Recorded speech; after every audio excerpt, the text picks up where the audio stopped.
Assalamualaikum dan salam sejahtera. Saya Syaratul Atira binti Azhar dengan nombor kad matrik 4240003131 daripada kelas ECS 1113 Sejarah Pendidikan akan membentangkan hasil kajian yang bertajuk Sejarah Perkembangan Pendidikan Swasta di Malaysia iaitu Penang Free School.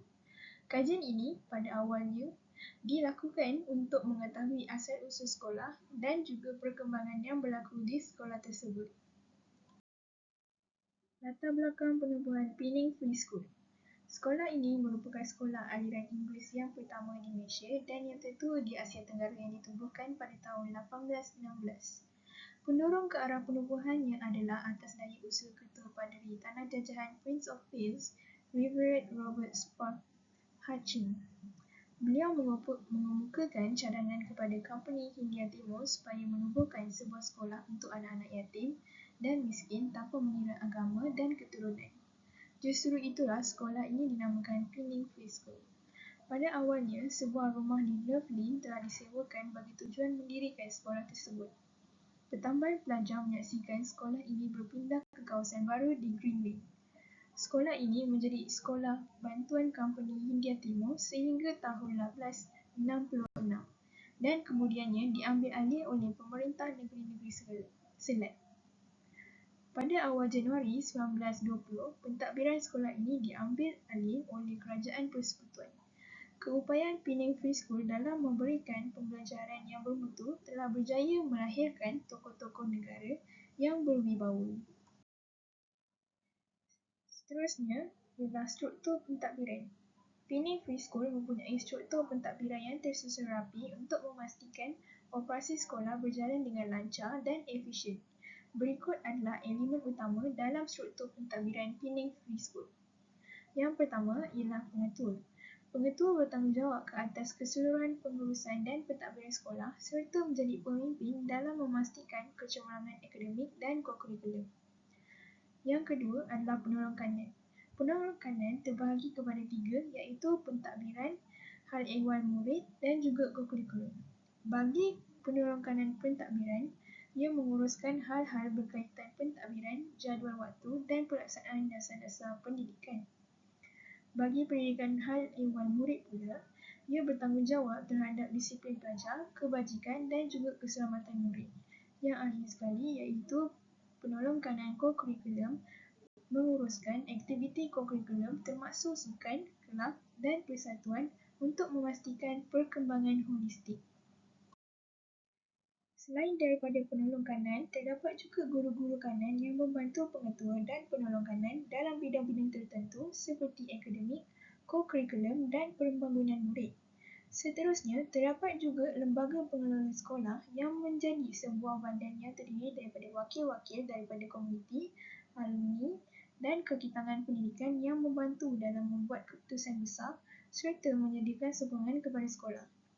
Akhir sekali, terdapat Persatuan Ibu Bapa dan Guru iaitu PIBG yang menjalinkan kerjasama antara ibu bapa dan guru bagi meningkatkan mutu pendidikan serta kebajikan pelajar. Seterusnya, Penang Free School juga mempunyai pelbagai fasiliti yang memudahkan untuk kegunaan para pelajar.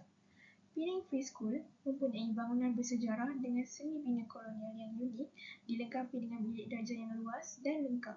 Selain itu, Penang Free School mempunyai dewan utama yang digunakan untuk acara rasmi seperti perhimpunan dan majlis-majlis rasmi.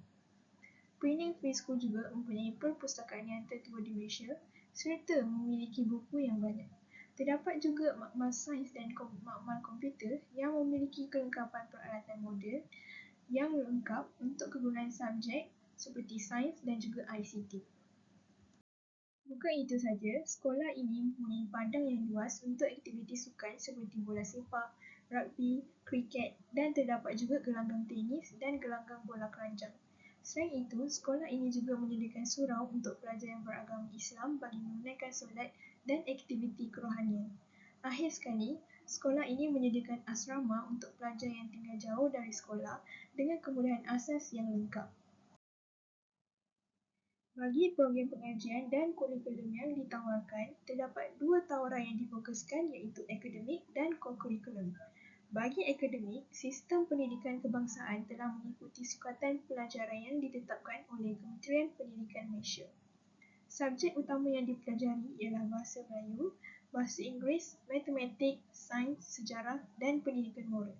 Subjek tambahan pula terdapat Pendidikan Seni, Pendidikan Jasmani dan subjek elektif lain seperti Ekonomi, Fizik, Kimia dan Biologi. Bagi kokurikulum, sekolah ini mempunyai persatuan dan kelab seperti Kelab Sains, Kelab Bahasa dan Kelab Seni. Terdapat juga aktiviti sukan yang merangkumi sukan tradisional dan moden.